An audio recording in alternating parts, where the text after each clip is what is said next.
Man, one of the best weekends. Do you have Monday off? No, I don't have Monday Yeah, I off. actually don't have So, Monday off. like, it's just a regular long weekend for me. Yeah, I actually don't have Monday off. Like, producer does have Monday off. So, legendary. But still one of the best, like, long weekends for me. Like, it just gives a different vibe. Friday and for some people, Monday. Yeah. I don't know if there are other public holidays that you take the Friday off. I think Other the than only Christmas. I think Christmas is the only comparable holiday time where it's like you can get like a prolonged time off if the stars align. But I Easter- hate the Christmas where you have Wednesday and then you maybe work Thursday, Friday. It's like, man, it should just line up. In fact, they should do it if Christmas falls on Tuesday, the rest of the week. Yeah, just shut it down for the rest of the down. Yeah, shut down the rest of the week. But yeah, happy Easter to you all. week. Happy Easter to you Enjoy all. the long weekend and The one good celebrate. thing about Easter is that it's like summer is coming. Like you just know once Easter happens, like it's only upwards and onwards from there. So I think that what makes it a great holiday, other than the fact obviously that his reason, but yeah, the fact that like I was driving today to church and I was like, you know what, the fact that it's bright, it's warm, it's a long weekend, man, I love it. I feel well rested. yeah, it's a miraculous long weekend for sure. I see what you did there. Welcome. Yeah, it's a lot to talk about. There's Yeah. always, well, I don't know if there's always, maybe for us that we enjoy Canadian politics, there's always something that's happening because Canada is large. There's a lot something in different parts of the country. Yeah. I don't think we even put or talked about Quebec, like Premier of Quebec stepping down. No, Like, I don't think we talked about because this week is his last week as the Premier. Okay, so I think we spoke about it when it happened. Oh yeah, a couple. Because when he announced it, That he was stepping down, and the Liberals, the polls in Quebec for just the provincial Liberals, pretty high now. Literally back from like the grave of politics in Quebec. So they're like the PQ and the Liberals are pretty neck and neck. the Liberals have absorbed the NDP at this point. Yeah, in Quebec, and also I really do want the Liberals to win in Quebec. Not from a liberal perspective. It's just like the PQ, the CAQ. I'm not Quebecois. I don't understand the identity, but they be doing some crazy legislations like banning like religious symbols, banning like doing something about secularism. I'm like, when did Quebec? I miss the moment. Yeah, Quebec used to be heavy, like Catholic and conservative historically. I think I'm not sure where this rebellious spirit is coming from. It's literally like they wake up, but I hear that it's in line with what the people want. That they don't want. I don't know if it's maybe what the real Quebecers. Yeah, how do you define the real real Quebec? Yeah, the real French, the real croissant. You say croissant. Scary. I'm sorry, y'all. You can tell that I don't know Jack. Yeah, Quebec is like a whole minefield on its own. Yeah, anyway, so lots of things to talk about. We have to revisit the Canada-China EV gamble of sorts. Yeah, every week another Chinese EV story. I think now they're scared about the automation. I watched the video. I don't know if you watched the video. I watched the video, You saw the so for context, y'all, we watched like how China actually does their manufacturing of EVs in China, heavily automated. Yeah, it's all robots. It's all robots, like massive facility, barely 100 humans in there. In fact, they don't turn on the lights in some places because there's no humans there. It's all robots. They don't need humans. Makes sense why their cars are 35,000. Man, did you see, like, they're swapping out these batteries in under 3 minutes? Oh yeah, but that's something like a lot of EVs wanted to do in Canada or US or North America, but just never really happened. It's not really like a thing in China, so They figured it out there. It takes less time to go from an empty charge to a full charge than it takes to pump gas in your gas vehicle. So they're doing some things right about EVs, but we'll talk about it a bit more. We'll also talk about Doug Ford. I know you don't like this story of Doug Ford. For years, I've called Doug Ford a spineless conservative. So, okay, And I Doug think Ford is a politician. I call him like there's a popular Nigerian politician in West Africa called Wike. I call Doug Ford the Wike of Canada. Doug Ford has to learn work, but he's such an opportunistic politician. Like he latches on to whatever is in the news and he just creates. Anyway, we'll talk about Doug Ford and Carney. Carney apparently is more conservative than Doug Ford. So Hey, why do you think I love Carney so much? Why do you think I'm just like right down the middle with my guy Carney? Carney is a classic copycat. You know, you just look at Pierre Poilievre's book and then he will take some notes. Pierre should be, you know, like all the students, they will hide their paper, be answering. Man, when I was young and I was really, really bad at school, I didn't want to sit down because sometimes you be in the exam hall, you need inspiration. So you need inspiration. Wow. Instead of you to go and study, come up with your own essays, you what do you call those people like with the long necks to look at people's exams? No. But yeah, Doug Ford, Carney, they're doing some sort of bromance in Ontario here, whether it's with figuring out Kuzma or figuring out the housing crisis and whatnot.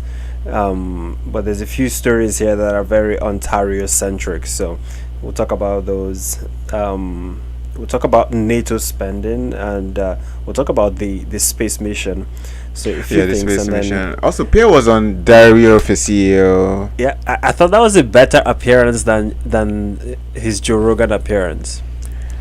Yes, I was telling someone that Pierre, like, first of all, it's a bit too late to be knowing the nuance of Pierre. Like, didn't you feel like, man, like your story is very, very dense? My producer was saying that he's autistic. That's why he can. That's why he comes off a bit. We don't diagnose people here, please. Okay, sorry. I'm sorry that we're supposed to be doing what they call it, PCs. But I didn't say he was autistic. I said I would not be surprised if. oh yeah, those are your exact words. But what I was saying is, the Pierre that everyone was trying to vote against is not the Pierre that I saw on Dario Faccio. He was a lot more human. We saw a bit more about his personal side and all of the things. And this is why I said that Joe Rogan, MMA, what do you call those things? Kettlebell. I'm like, dude, it's nice, but we didn't get substance. The the interview, you knew more about his upbringing, that his half brother, himself, from the same mother, were adopted by the same mother. That kind of I was like very intrigued. His parents divorced, like his child is on the spectrum, how like he goes about and navigates some of those things. Yeah, it was a lot more substantive, the Diaries of a CEO podcast, but at the same time you cannot, like, you don't go on a Joe Rogan podcast to talk about, like, you don't go there to be super personal. See, you go there to talk about the wildest things in your mind. Pierre did not actually do no kettlebells as a kid. He did not do no jiu-jitsu. And Dario say all of a sudden he used to play hockey. But he spoke about this on Joe Rogan. I don't hear. He spoke about it on Joe Rogan. He said he was a hockey player, but he was not a good one. So where did the jiu-jitsu and the MMA and the kettlebell come in? Hey, humans are complex. There's a lot of layers to to humans. I would say, first of all, it's good to see the side of Pierre. It gives him a bit more relatability. People can know that, man, we also relate with what you're going through, how you navigated the policies. Even when they asked him, like, has he even processed the loss, going high up in the polls, coming down. Yeah, at the very last minute. Yeah, because Yeah, but anyways, they did this yeah, that was a sleight of good hand there. interview. It was a very good interview. I can't lie. People got to see Pierre, like who he is, what he deals with, what kind of fuels his passion and whatnot. So I thought that was a good one. Yeah, if we have some time, we can dive into some takeaways there. But yeah, I mean, like we said, lots of things. There's a lot of things that happened. Yeah. Did you do anything crazy this long weekend, or it was just chilling? I think for me, every weekend I try to maximize on the amount of sleep I can get. Because as soon as Monday starts, I'm already running on a deficit of sleep. I actually took some coffee before this episode, which doesn't make sense. It's already late in the night, but I feel You know like what I've noticed about me and caffeine? In the moment, it doesn't help. But if by mistake I consume a significant amount of caffeine during the day, and then I sleep, and I wake up, even if I sleep for half an hour or 1 hour, I'm gonna be up for hours. It only works after I've slept, wait, the caffeine works, but only after I've slept. man. I don't know what's going on with your. It's the sugar you put in the caffeine, actually. Everything's Let me not actually sugar. dissect Everything- this, oh my because you're one of these people. You have coffee like this, and you put sugar like this. Yeah, So the because su- coffee tastes terrible. No. I actually had like a coffee and unsweetened almond milk, just like that this evening, and I actually did like a maple oats cookie with it. So for me, it's like I don't mind the black coffee if I'm eating like Something sweet. like a maple cookie. Right, a maple syrup cookie. Like it's actually good to not have 10 different sugars. That's what happens. You take the coffee, the sugar stays in and crashes, and you sleep it out, and you wake up and the caffeine does its job. If you remove the half a cup of sugar you put, See, I don't put that much sugar. I think I put, if anything, I put more dairy than sugar. fair. I mean, dairy is also sugar, okay, but it's natural. It's a sugar. Yeah, natural. Yeah, natural. stuff. It's natural. It's natural. But yeah. Like this weekend also was. I just like the fact that I woke up on Friday, and it felt like a Saturday, and I had an extra Saturday the following day. Yeah, Friday felt like Sunday for me. Like I remember, like at 5 p.m. I was like, "Oh, snap podcast," and I'm like, "Wait, no, today's Friday." I was like, "Yeah." So, It's crazy. but it was good. It was good to sleep in on Friday and have Saturday and Sunday, and I would have loved to have Monday, but beggars cannot be choosers. Beggars cannot be choosers. That's fine. But anyways, let's see what we have with this story. So let's start with this EV conversation, because now the US is saying that they're not going to let any of those EVs into the States. It's fine by me. We get all the cheap EVs. We have affordable cars. US can keep their expensive F250s or whatever they call. F-150 Lightning, they don't make them anymore anyway. Yeah. Yeah, they can keep whatever they want to do. The Teslas that are expensive and stuff, they bring the affordable EVs. Now Have you seen we'll the price of gas? We need affordable EVs like yesterday. See, the gas thing is kind of a blip in the system. It's not it's not normal. But yes, we do need affordable EVs. My big issue with this, because I'm pro free market capitalism. Like, Yeah. I'm all for competition, Except when it lower comes to prices. China. So with no. I mean, we buy a lot of things from China. A lot of things that come from China. The debate about the EV so far has been national security versus it's competitive prices. It's gonna bring jobs. I mean, probably not that many jobs, because it's a lot of robots that make those EVs. But the devil you know versus the angel you don't know. We have these different debates about China versus the US. My big thing is this: let's not break free from one world power and then go in bed with another right after. Like that just makes no sense.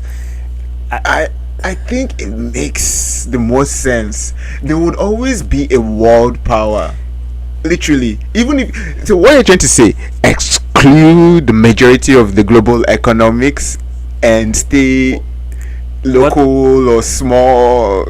Not small. We don't have to be small. We don't have to be local.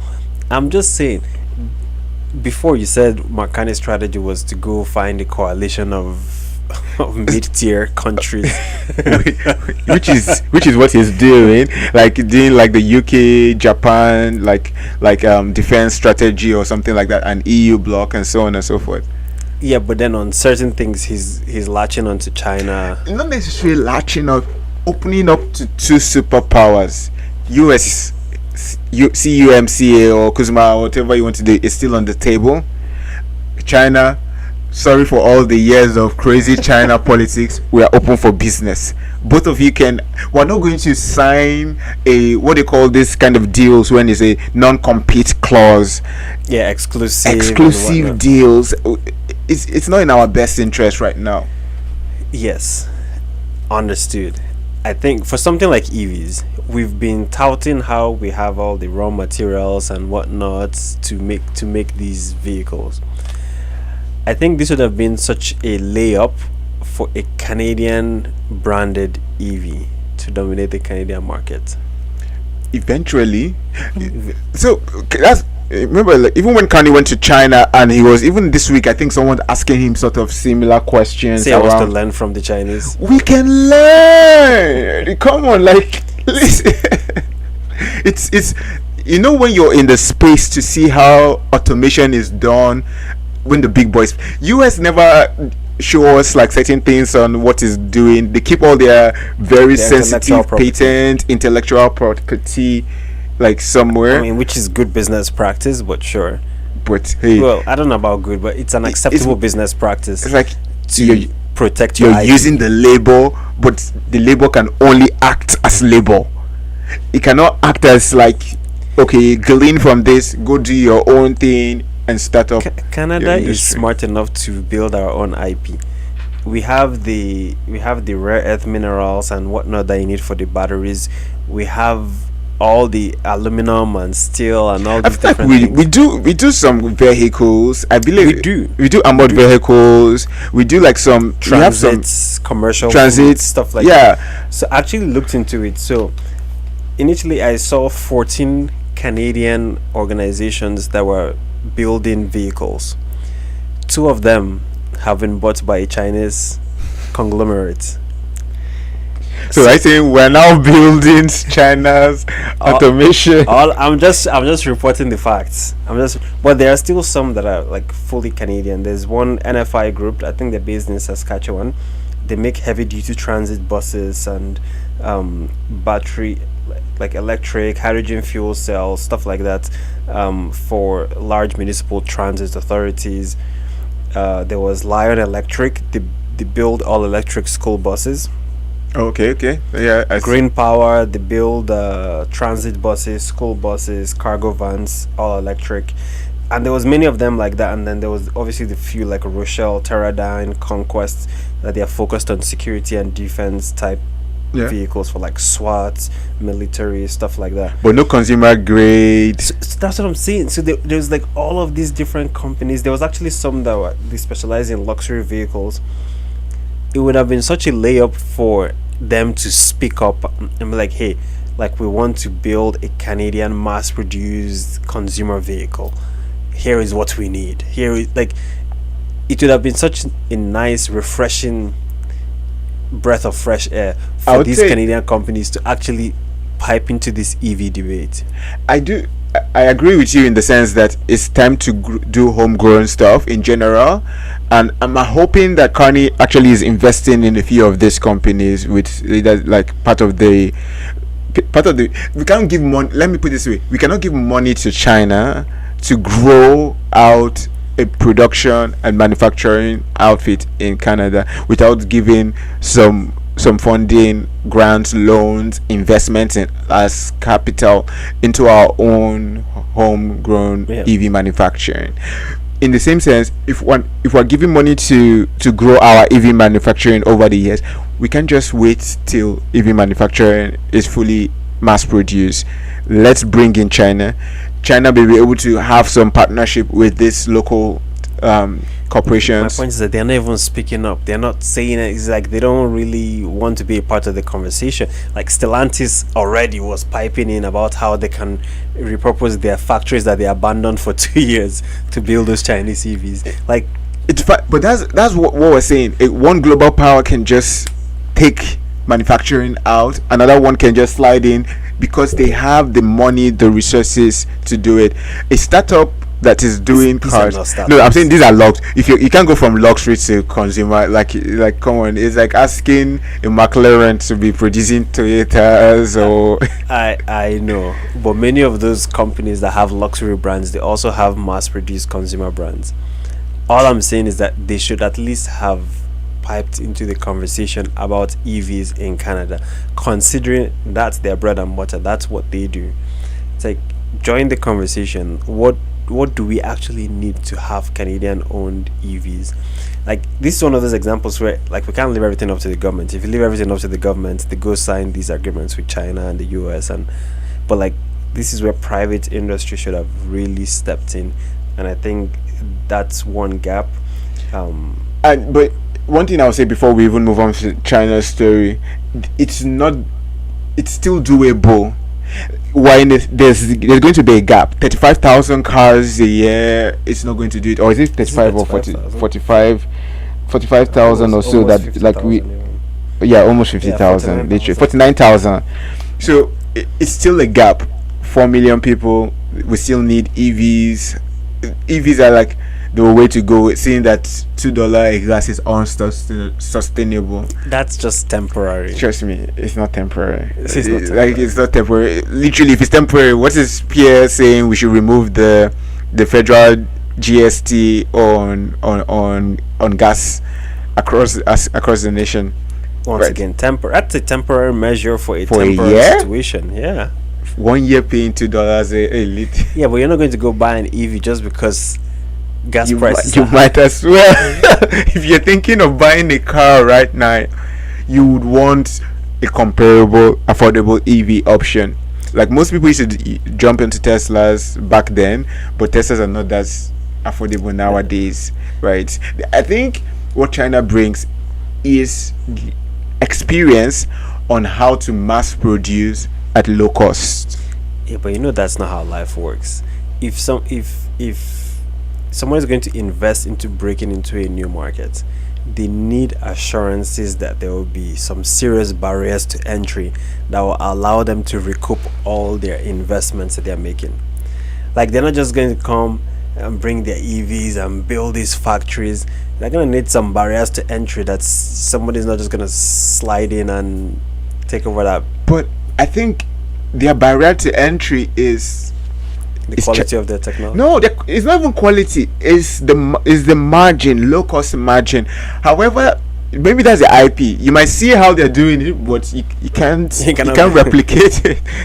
Like, You don't have the labor. you don't. No, I don't. Again, even if you try to automate it, building out that automation took years. You talked about the battery swapping. These are years of innovation and innovation. Except they're releasing all of those white papers on what they're doing and how they're building the pipeline and their process line. You're going to have to go and figure it for yourself, right? You're going to have to try to say, in one of the factories, they said that they had like hundreds of welding robots, precision welding robots. How do you arrange those robots? How do you structure those? It's trial and error to build one of the. It's how Ford was known in the manufacturing days, Yeah. building out a process line to bring about cars, the IC cars back in the days. That was his invention. I think that's what China is bringing. Eventually, everyone will catch on. But talking about barriers to entry is like time. They have put in the time. They have already gone far. People are not able to catch up with our prices. Yeah, was it every 60 seconds a car was. A Chinese car was. Yeah. I was like, And yeah, also for the the national security issue, you would have that either ways. You would have that in the US situation, you would have that in the Chinese situation. yeah, I mean, a lot of like, I think the whole security thing about spying and whatnot, maybe there's some truth to it, but it's grossly exaggerated for It's sure. grossly Doug exaggerated. Ford has It's no idea marketing. what he's talking about when he goes on stage and says they're spying on people. Like he just I mean, some of us already have Chinese fridges or Chinese, like made in China is in a lot of electronics. Yeah. If they want to spy, they're probably already spying. yeah, many of the consumer electronics we use, like as basic as our phones, Yeah. are made using parts. My from car is in my garage. It's not literally in the living room. What is it spying? Yeah, Like, nah, if they want to spy, they'll spy. wait, you want to spy inside my garage to see like all the If you think about garbage? it, like Or spy as I'm driving to see like the there's road. that. I mean, if we're coming up with crazy ideas like Wi-Fi, being able to infiltrate your network and then to any endpoint device. The cars will probably also come with an app. And then you install Yeah, the app after on your you phone. install on your phone, stuff like that. So there are many ways you can leverage one piece of technology to, but you know, a lot of it is just blind accusation, which I understand, but reasonable fear. But anyways, that's fine. China every week making progress on the EVs. Remember when you said when you see the EVs When I see the EVs, I'll believe it. every week getting Actually, closer. I saw an EV last week, and I was like, "Oh wait, the Chinese EVs are already here." But like as soon as I parked, I checked. I was like, "Nah, it's Vietnamese." Close. One country Was it closer. Vietnamese? Yeah, I think so. VinFast. That was One another country EV. closer. One Yeah. country I was closer. like, wow, there's EVs coming in from all over the place. So But yeah, it. Canada, we need a Canadian brand. We need a Canadian brand for. I mean, talking about Canadian brands, Doug Ford.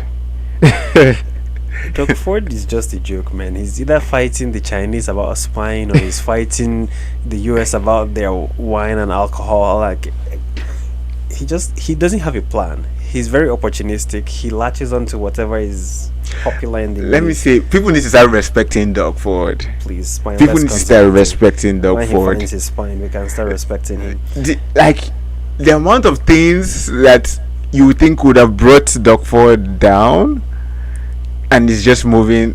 Like, people need to respect. Like, you know, someone reminded me this last week that.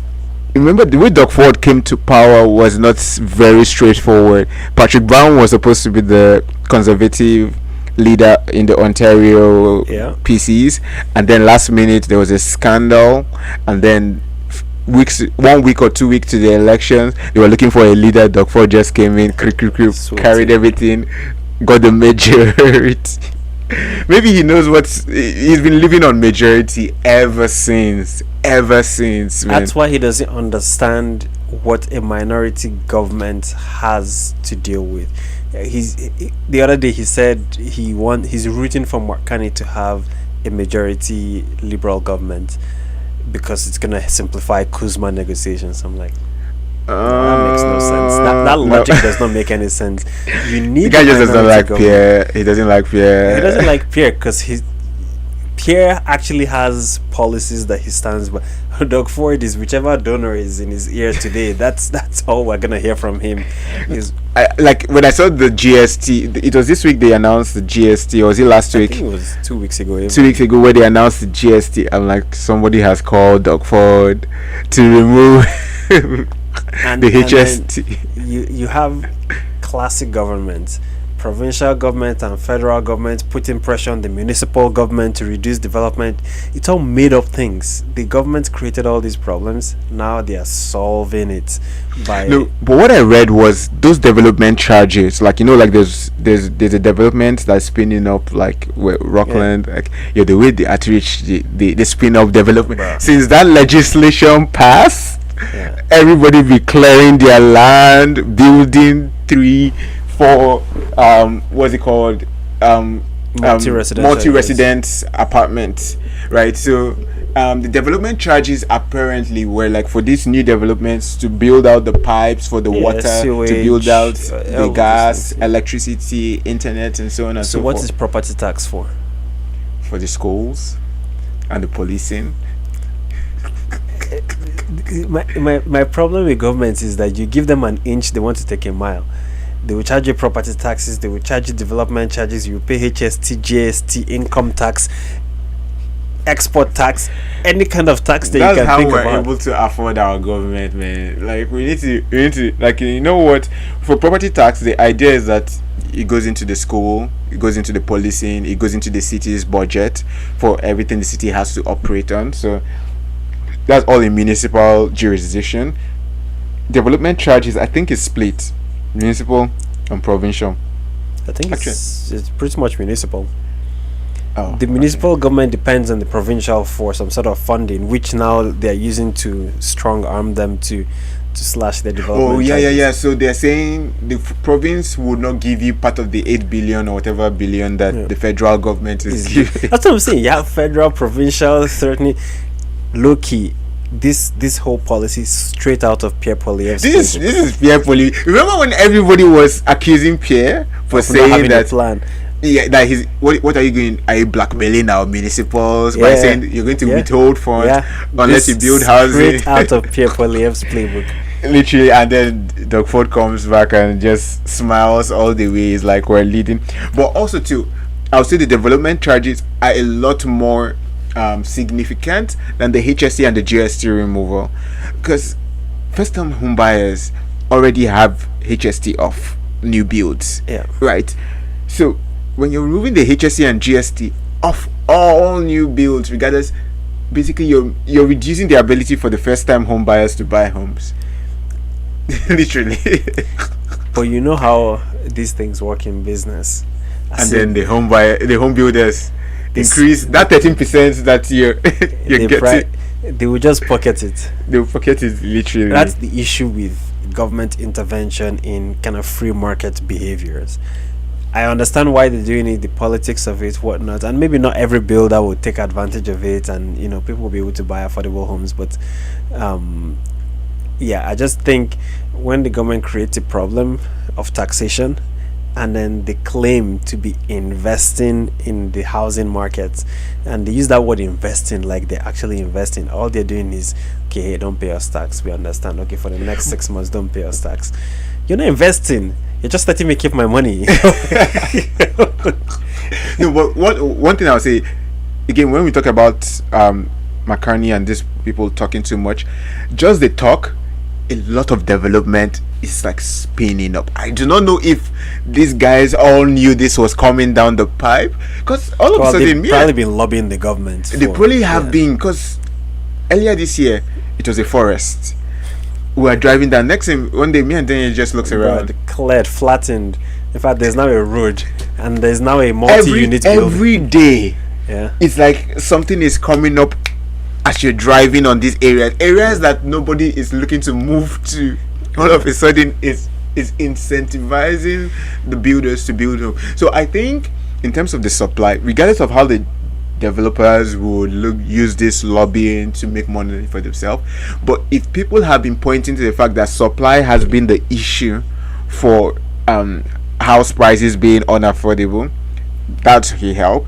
Yeah. And then also too, one thing I just realized about our affordable, do you know what an affordable apartment is? 20% of the apartments in the building just have to be below market rate. I'm like, does that make the whole apartment building an affordable housing, or is it 20 or 30? At least 20 to 30%, I believe, just have to be listed about. So you can just find your guys and your friends. I'll give you 20% of my apartment below market rate, and then everybody else regular price. Government should look into this, but then I don't know. Once if we should again, be the touching too government much. created a loophole. Like, they should not look into anything. That's just gonna be another waste of money. Like, you've caused the problem. Just let it be. Let everybody move on with their lives. But if this is gonna help some people buy homes and get out of their parents' basement, I'm all for it. So Yeah, but I was in Toronto last week, and yeah, it was really interesting, really good perspective. Every time I go to Toronto, man, the skyscrapers, they get me. Like I'm yeah, but those most of always those in isn't the awe. condo market in Toronto crashing right now?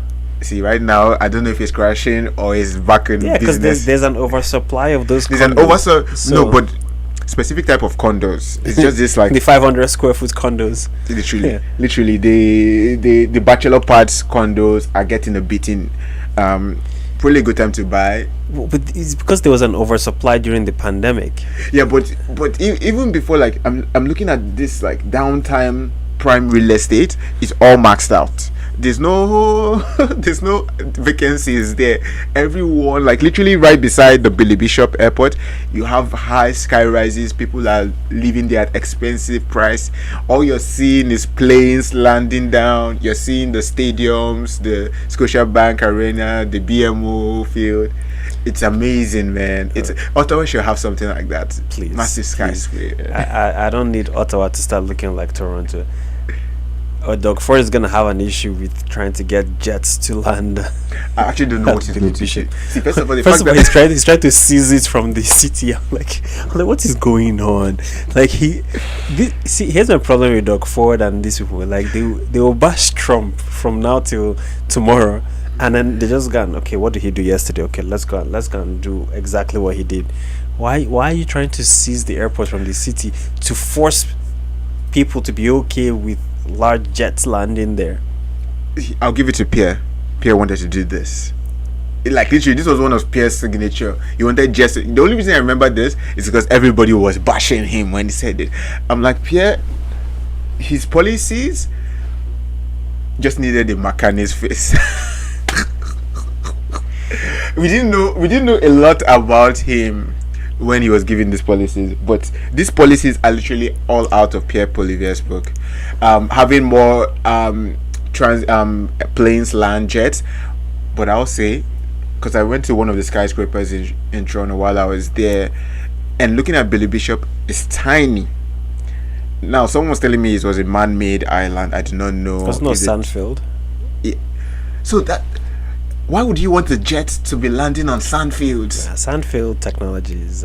Brotherly, there's no way I'm going to allow Boeing 7. I'm going to be one of those Boeing 7, and then it just sink. To allow the ground to settle.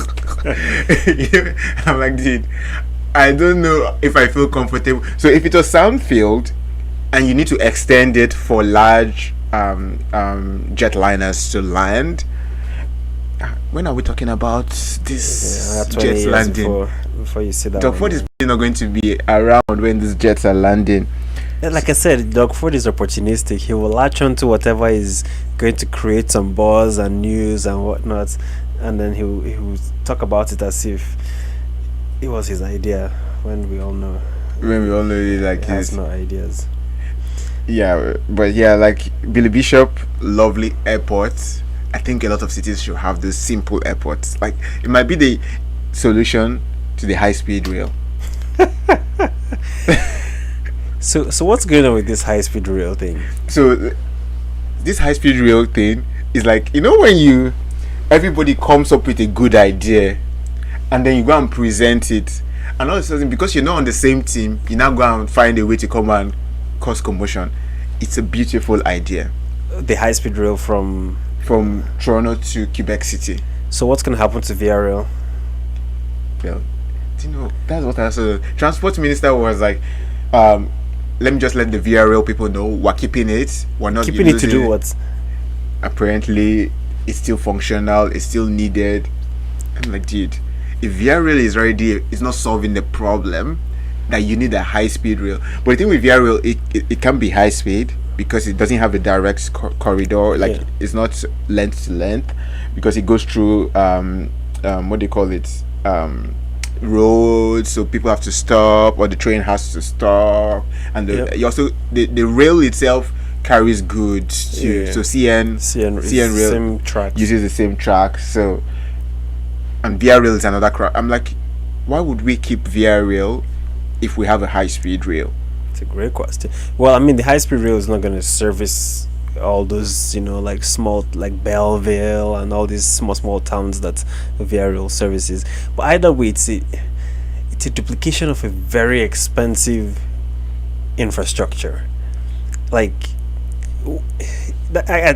maybe that's where people are having an issue with it. And then to create this so-called corridor that you're referring to, they're going to have to displace people from their property. Oh, what a novel! Did we just realize that we're going to displace? That's what I don't like about like See, before you critiquing. announce something as large as this, go and do your negotiation. See, that is what they are doing. No, they've already spent so much money on this thing. No. Don't buy it. They're literally doing a 4 year of negotiations, figuring out what people think about, hearing people on the ground, trying to map out the least possible way to not affect people's private land. So this is what the auto company is going to do for the next 2 to 3 years. So don't. 90 billion has not been spent. Nobody. Also, it's probably going to be more like 200 billion for high-speed rail. Yeah. At this rate, man, we need the AI to come in. There's no way we're spending 200 billion for a high-speed rail. What are other countries doing? They don't spend even 90 billion on high-speed rail. Well, welcome to Canada. There's going to be so much cost overruns with this thing. Just if you think about how people will hold them hostage with property or just the environmental regulations and whatnot, consultations, First Nations people, like just wait and see. This thing is gonna exceed $200 billion, and the crazy thing is that money will never be recouped. Like, we will never see ROI on this thing. We would. How? On a high-speed rail? How will productivity? Say productivity. Oh my goodness. Dude. You've gone into secondary markets. Get went straight to productivity. Productivity. See, I'm telling you, people are going to be working in Quebec City and living in Toronto. That's possible. No, you can have a meeting in Quebec City and be back within like 2-3 hours. Like, literally. So basically it opens up a lot. The fact that like you're combining like multiple cities, multiple regions. How many travelers will take advantage of that benefit? You just, like, how many people in Canada are living in Toronto and have meetings in Quebec City? You don't even have to make it crazy. There's like, Zoom. You can log online. No. Some people, like where you have hybrid. When you sign contract and you have to show up in office 1 to 2 days, and you're trying to get. How many travelers are in that kind of privileged position? It's not even a privileged position. The It fact is a that you need privileged to be it doesn't have to be meetings for work. It could be school, it could be family. Just the ease where you don't have to go to via rail. You're going for a family meeting. Where's the productivity gain? No, I'm saying like the fact that like people, it makes the corridor a bit smaller and people can have access to each other quickly without having to do an airplane. Like, my perspective is like multiple smaller airports with smaller planes would probably be a better way, but it's probably not sustainable. A high-speed rail has been proven. We should even just extend it a lot more across Ontario Canada and Quebec, not across Canada. But I'm saying people do this in Europe. You can go from one country to another on train easily. It helps improve the economic ties. If you're doing business, you're delivering something. It's not that many countries for us to. But there are provinces that need interprovincial trade. So if we're connecting provinces, I can see the. Yeah, we're connecting Quebec and Ontario to start. Quebec does not want to be connected to anybody. We're connecting Quebec. 40% of Canada's population on this, in fact, probably 50% at this point. Everyone. So the reason everybody is trying to build houses or live downtown or live in all these downtown hotspots and live out these rural areas in between, it probably eliminates that. If you're outside of a suburban or metropolitan city, you can even get to another metropolitan city quicker than just going to the airport, waiting in line, doing all the baggage and checking, hopping on the train. In like an hour, you're there. So realistically, when will this thing be ready to go? That's where I think we should be faster. But all of a sudden, there's opposition on it. I'm like, dude, regardless of if there was opposition. What happened to, my point is that what See, happened to how- elbows how up long- on this? How long did it take for Ottawa to build LRT? I mean, I came, I One came in as a city, student. less than 1 million I people. graduated. So I started working. It's still not complete. Can you see why people are telling like? But guess this what? is it. Over time, like again, we cannot say because we're not going to reap the benefits right now. We're not going to reap the invest. benefits. Period. At all. No, we will like When? Canada will reap the By benefits. the time we get to a point where we can reap any kind of benefits, there's going to be a heavy bill that's going to be slapped on us to maintain that thing, no, like we maintain. or to revamp or refresh or something. It's gonna be cash guzzler, and the return will not. It just not be there. The only thing I would say about disadvantage, everyone else built their infrastructure on transportation in the 90s. Canada is just We doing snoozed. it now, but it's better now. No. than This say that this is it's not one of better. those better It's- lists. No, than ever. because the Now- further now we we're paying hold a up premium. on this, the further we hold up on this, it gets more expensive. Yeah, people are working from home. They're working remotely. They are logging on Zoom. Whatnot. There's AI. I mean, you do have virtual a point. reality. For an AI I'm world. like, guy, like we need less trains. No, I think we do need. The funny thing, Pierre was campaigning on this. All of a sudden, he's against it. He was campaigning on what Yeah. to build high-speed rail. Yeah, high-speed rail came out of the conservative convention during his leadership run. Literally, this was something that everybody agreed Canada needed. But we need to find something to fight against. What happened to One Canada? Elbows up, connecting. So think about this. So is this what is going to happen when we do have the national power grid, or when we have the national energy corridors and nation building projects? Where are the projects?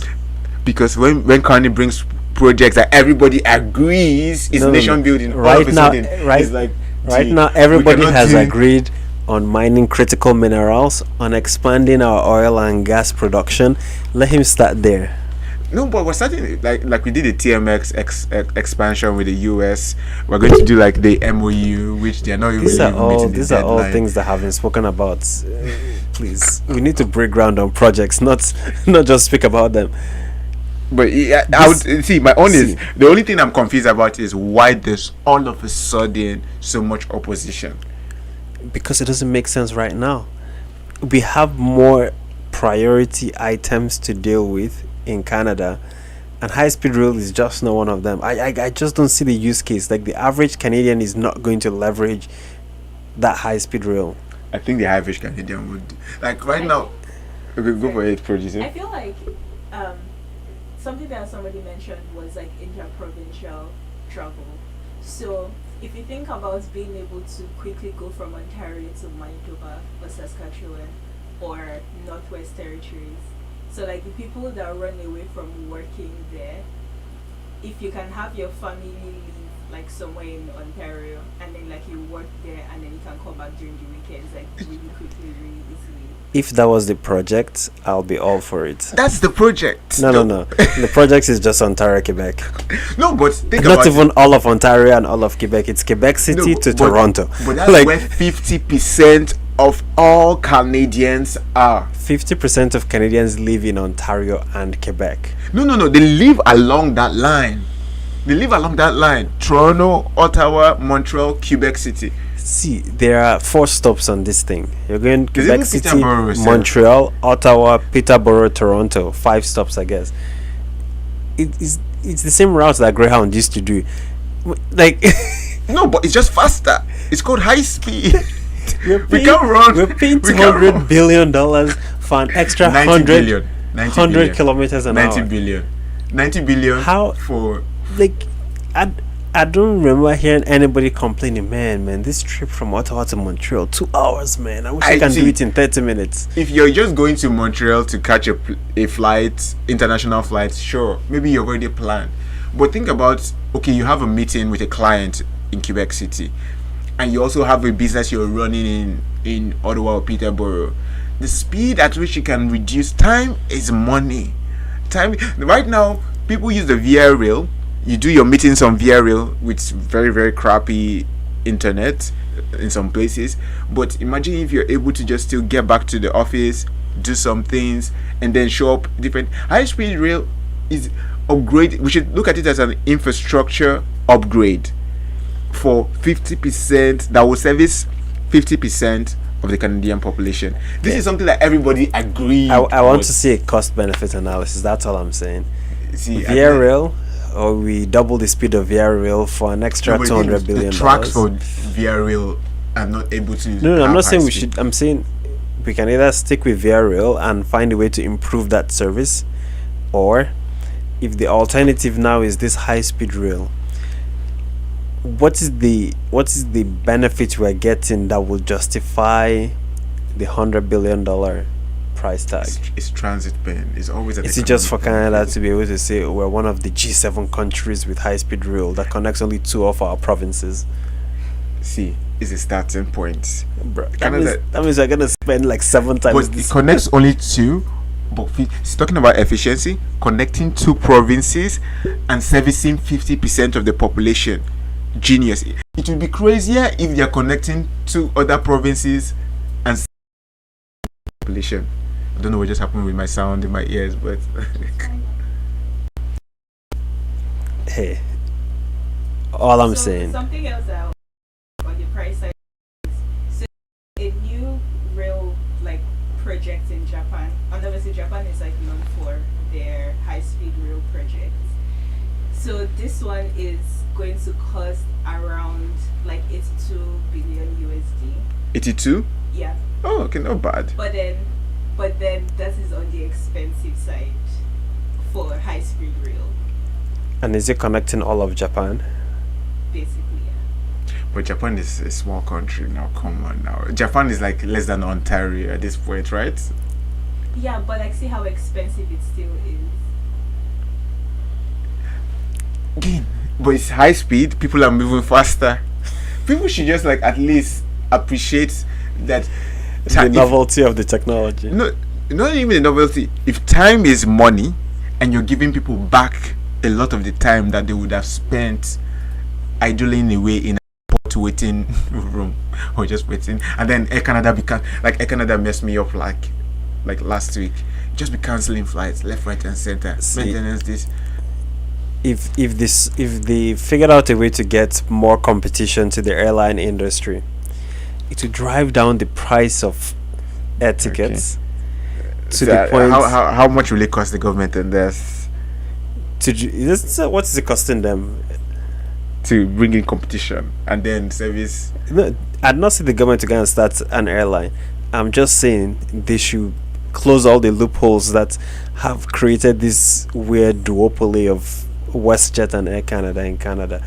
So that's an easy problem for the government to solve, and probably less than $200 billion. I think my point is just that we should stop thinking about all of a sudden finding a way to critique ideas for the critiquing sake.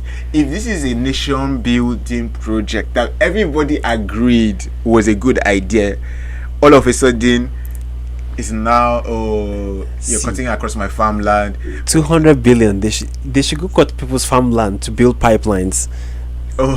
They should cut people's farmland to connect the energy in the west to the east. They should cut people's farmland to send our energy from Canada to other countries. Like I'm not against cutting through people's private property. All I'm saying is there has to be return on the investment. But it's good. Producer, I don't know. Is there anything with our mic that's happening? Or? Yeah, but you have to just keep going. Okay, fair. Okay. I was like, but about nation building project. Canadian is in the moon. It's not in the moon. But hopefully we put the Canadian flag on the moon. That's the equivalent of window shopping in in space travel. No, they're going to. I thought they said they're going to step on the moon. They will land on the moon. No, they're not for this trip. They're just doing a loop around.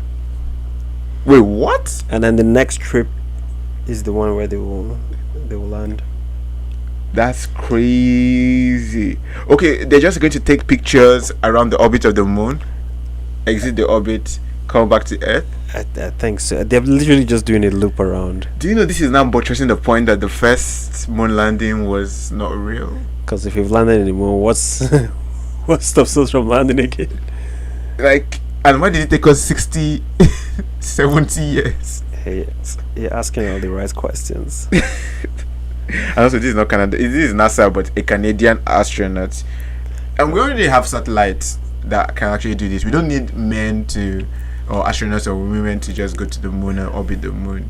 They said they're preparing for a mission to actually land on the moon. So I guess we've not learned anything from the first landing. NASA needs to come clean. Did we land on the moon in the 90s? Wow. Or did we not? Because the rate at which it's taking us 3 missions to land. First of all, unmanned, at second manned, but just looking around to make sure there are no aliens or what. I don't see. Space travel has been a black box for me. It's one of those things that my brain just cannot wrap around. One, why? Like, why do we need? Why do we want to land on the moon? Like, what? Like, what's the? Like, it's cool. It's cool. Like this seeing is those another pictures, like high-speed rail project. seeing the high speed. That's high speed rail, literally. But burning money. But seeing the pictures of Earth, it's just like, man, it's awesome. It's awesome. Like the sun, the route, the sun and moon, or the sun and the dark pictures. See, when half of the Earth is dark, half of the Earth I is understand how Earth. cool that is, but to your point earlier, you can do that without landing on the moon. Yeah, but again, when you're a human being and you're seeing everybody from space, from the moon, man, it slaps different, man. Yeah. It slaps different. Would you ever They're want to probably go on trying this? to mine some critical minerals from the surface of the moon. Probably. That's the only explanation I can get. Because if it's all because it looks cool, I'm not buying it. So you'll not sign up to get on No. a spaceship? What am I looking for there? If you had the chance to go on SpaceX and orbit Earth, for example, I don't know if we have Like just like a Canadians. joyride, you History. just go Yeah, for look free. around, come back. Yeah. Yeah. So once again, that part, I can stretch my understanding to. What I don't get is why do we need to land on the moon? The moon is just like is a very interesting rock.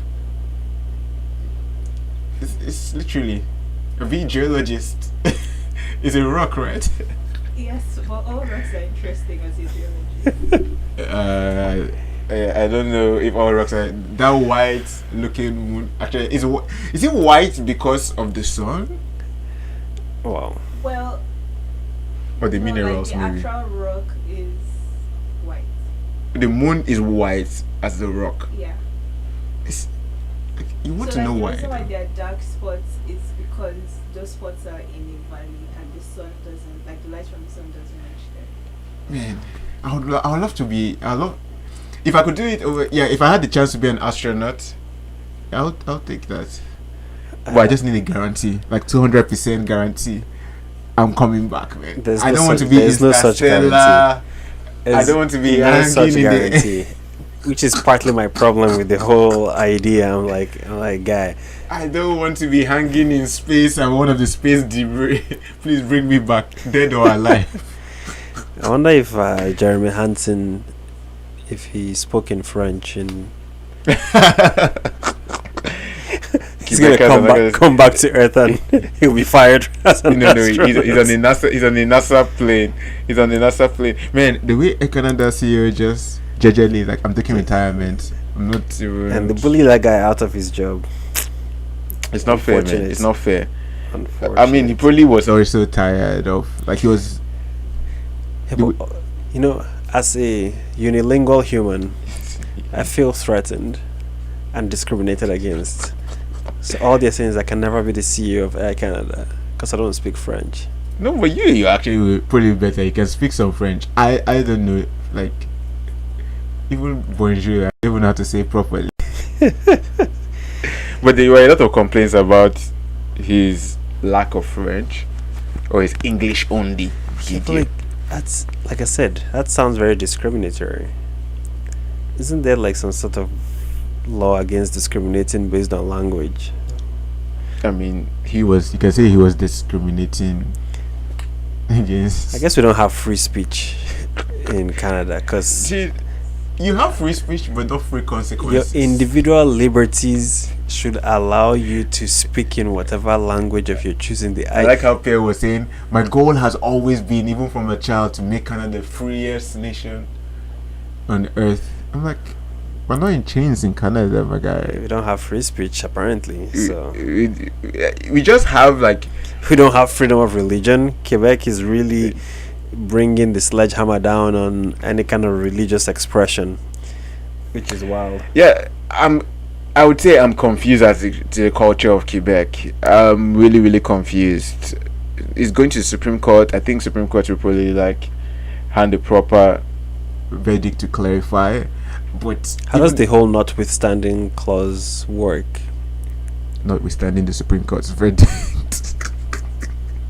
notwithstanding is so either way, as far as the Supreme Court can give like a clear clarification on what the jurisdictions of premiers and the legislative is when it comes to legislating religious rights, because lucky even in the bill that the Liberals passed with the bloc, they can now criminalize, or the critique is they can criminalize people of faith if their speech is seen as a hate speech.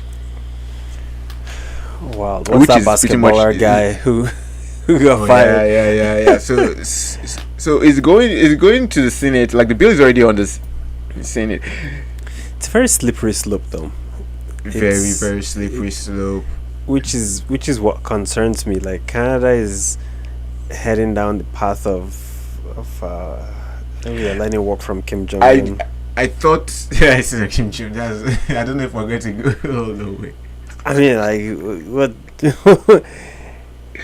I don't know if we go the way. What I wished the Liberals did, because they initially withdrew the bill to work with the Conservatives on the bill, and removing like the protection around faith speech and hate speech was something that was already off the table. But because they wanted to partner with the bloc on the bill, and you know the bloc, the way they do secularism first, it's crazy. So that's the only way the bloc was going to push the bill.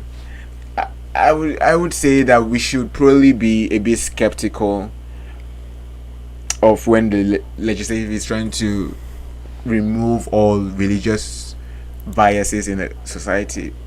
You end up creating a new type of religious bias, and then you end up in the Napoleon era, or you end up in like an era that how just anti-Semitism criminalizes. just thrives in that kind of, you of create culture. a bunch of all of these things where a culture that just can look the other side when there's religious crime happening. I mean, in if some you think sense. about it, being a religious or non-religious is a religion on its own, and if you impose that across the country, you've now just favored one religion over all the I mean, others. Quebec is very vocal about that fact that they are a secularist religion, or secularist. So- They call it secularist culture, but it's mostly a secularist Yeah, religion. it's and a they're trying to religion on its own, enforce yeah. the So secular religion on everybody by saying like you can't wear a hijab, you can't have the you cannot pray in the cross, street, you cannot pray do in- this, you cannot do that. Even what they're even doing, also they're giving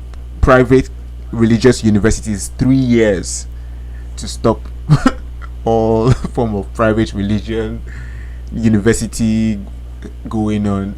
So it's very interesting. Yeah. At least we were debating it on Friday. I don't know if it ended up passing. Getting to find those truckers to come Listen, block some of we those don't need downtown no- Quebec cities. We don't need no. We don't need it. Well, on a lighter note, looks Marxing is a phrase that I heard. I actually do not know what it means.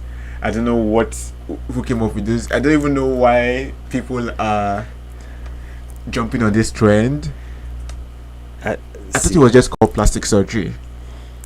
But now they're taking it. It looks It's like maxing. plastic surgery with little intelligence. It's like Yo, the amount of young adults that have undergone plastic surgery is what, like, that percentage has shot up in the last 10 years. But this one is even like men actually. Like I'm not sure what trying to look smacks. Trying to be like a Chad. Gee, if you just want to look at a child, just say it. You say you want to reverse your age, literally. But I don't know. And the trend is concerning because people are doing crazy things just to have a look. Aren't they like walking plastic surgery clinics nowadays? Oh yeah, you just walk in and just get. Yeah, you can just walk in and like it's there. Like, But you know how like there was the argument back in the days that the reason there was plastic surgery was for the male gaze. Is there a female gaze that's causing men to increasingly look smacks, or what do you call it? I guess or what is good for the goose is good for the gander. So equity across the board here. equity across the board. This is DEI at its People be finest. careful though. DEI? I don't know if this DEI, my guy. This women is can what get- DIE. If the women can get plastic surgery and whatnot, then the men can as See, how well. about we just appreciate nature? Like today, my pastor reminded me of like characteristics of a living thing. Mr. Niger D. Someone I did not remember it. Someone else also remembered Mr. Niger D. I wrote an article about this back in the day. I'm like, it's natural for things to grow old, shed, renew, however you want to do.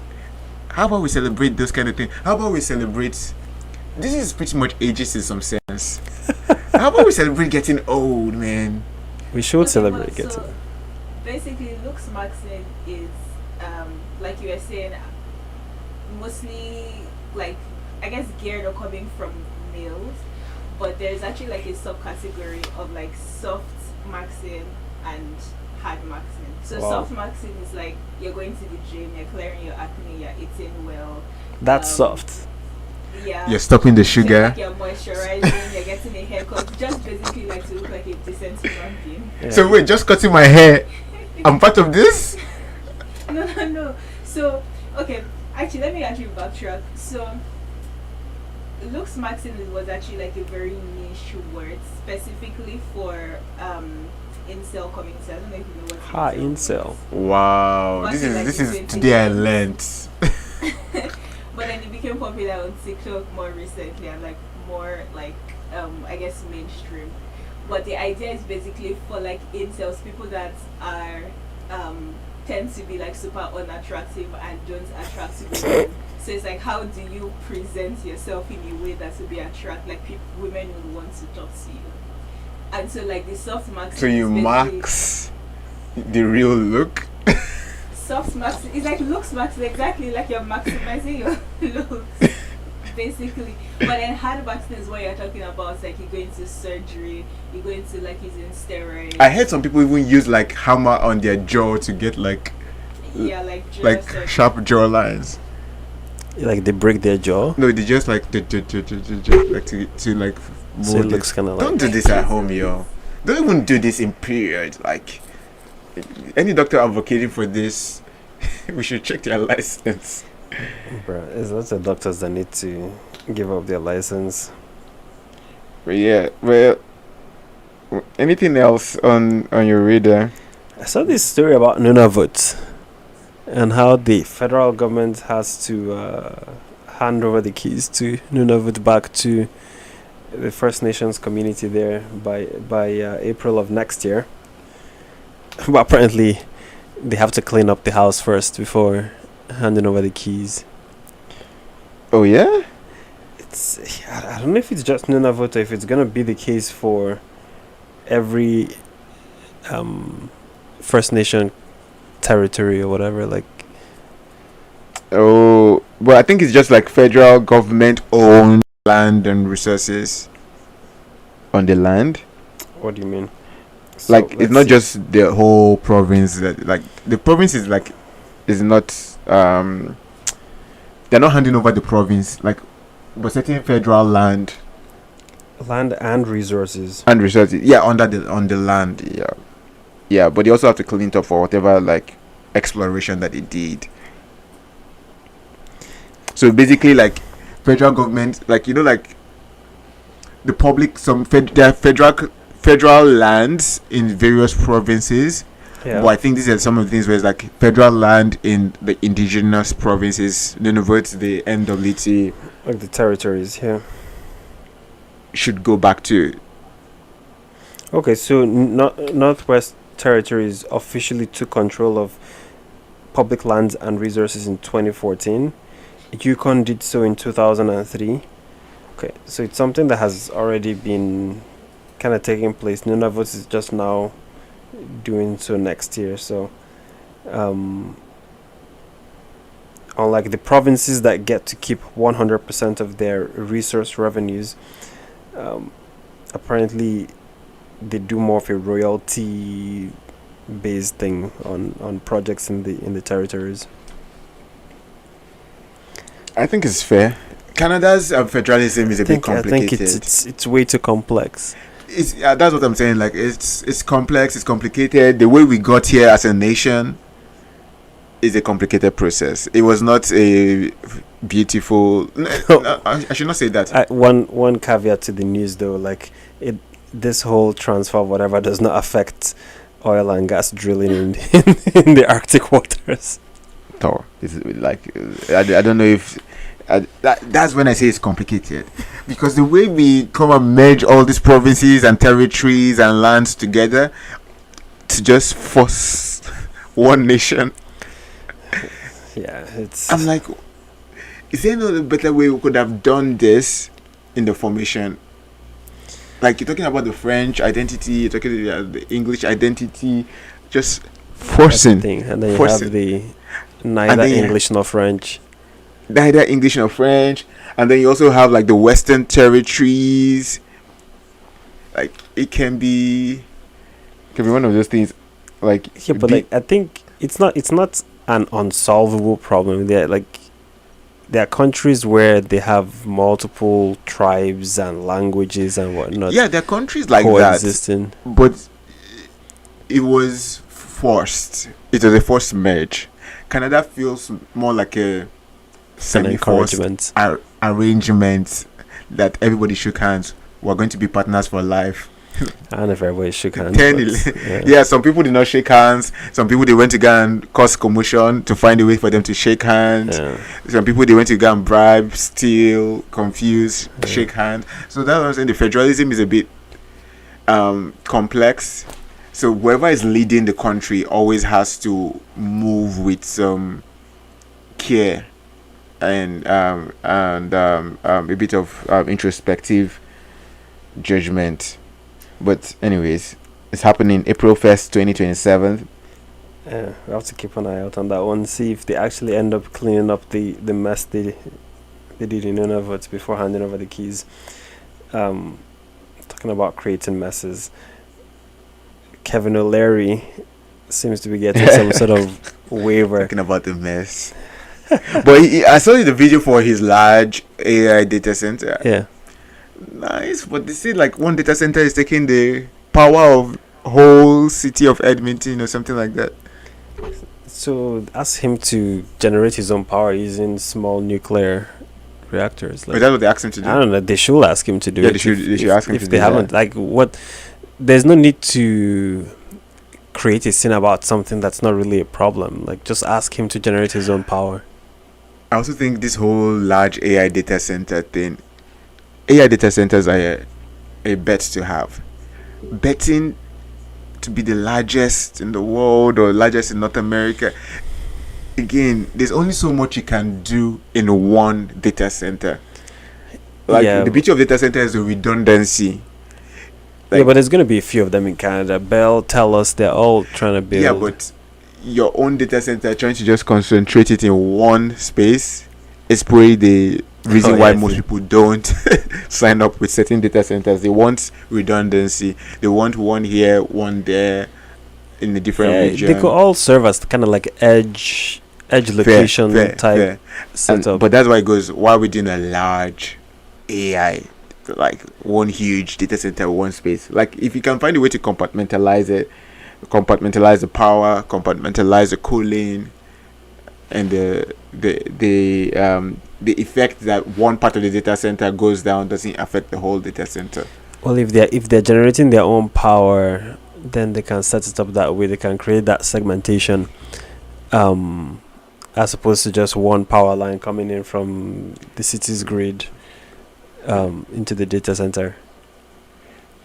It should be cool. We'll see what happens. I'll better they know what they're doing. But again, like you said, living a mess. 7.5 gigawatts data center. It's crazy. Using 24 million cubic meters of water.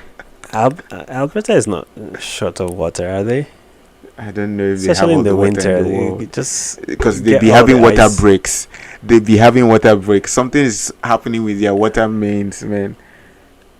Which is wild. One thing we can wrap up on is also on the DOAC podcast. I didn't even know that Canada, we don't have a nuclear weapon.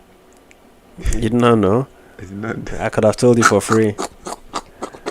We don't have nothing. We don't enrich.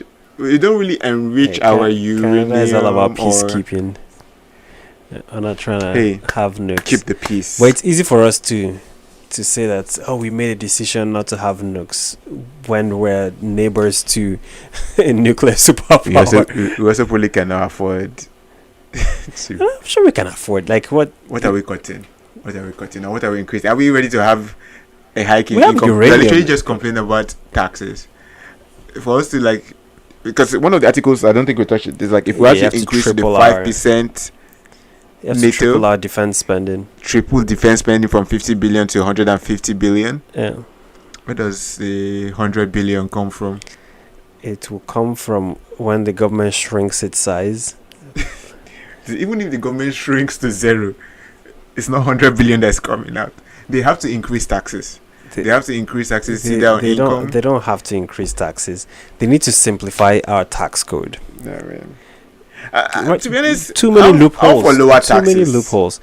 Like they can, at they don't need to lower taxes in the sense of slash taxes. There are some taxes that they should eliminate. Income tax needs to be simplified. I've always been It's a simple, proponent. It's not simple. Like these different tiers. Okay, from this bucket to this bucket, you get this percent, and then Yeah, with like the marginal tax rate. Yeah. it's unnecessary. Just slap a flat 25% on everybody. Wait, what? Just a flat 25% across Flat the board? 25% across the board. No loopholes. You don't get any I don't carve know, outs or man. anything like that. I don't know. The fact that you say no loopholes is a loophole. Is How is it a loophole? It's like no loophole. 25% on income. Would you be like, what is income? That's where the question now becomes. If it shows up on your T4, 25% So, goes to the government. All of a sudden, nothing starts showing up on people's T4s. That's why you have corporate taxes. Yeah, but nothing shows up on the corporate profit tax. Nothing shows up on the income. Everything shows up as shares. Do we start taxing the shares of individuals at 25%? Because I'm all for you for that. You tax it when they're realized.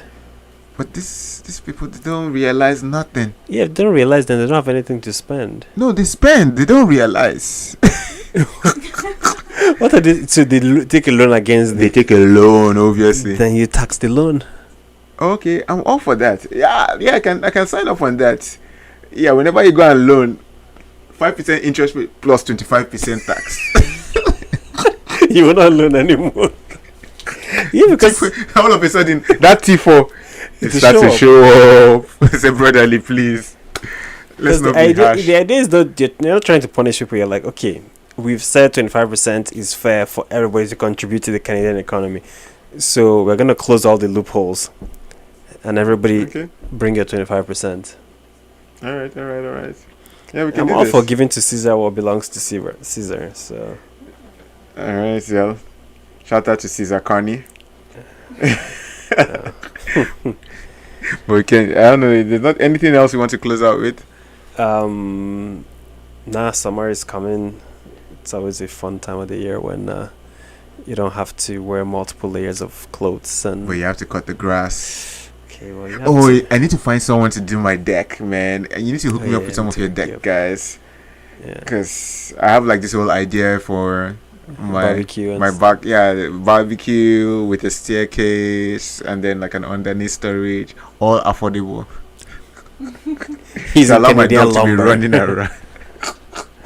Use Canadian lumber, use Canadian label, keep it Canadian affordable. steel, everything. Canadian natural gas. Because my dog really needs some energy to be burnt, and I need to create a good backyard for him. Yeah, I'll talk to my Shout out to people. my dog, yo. Anyways, that's it for me. Yeah. See you all. Enjoy tomorrow if you're off. If you're If off, not, I'm it's jealous. Sunday.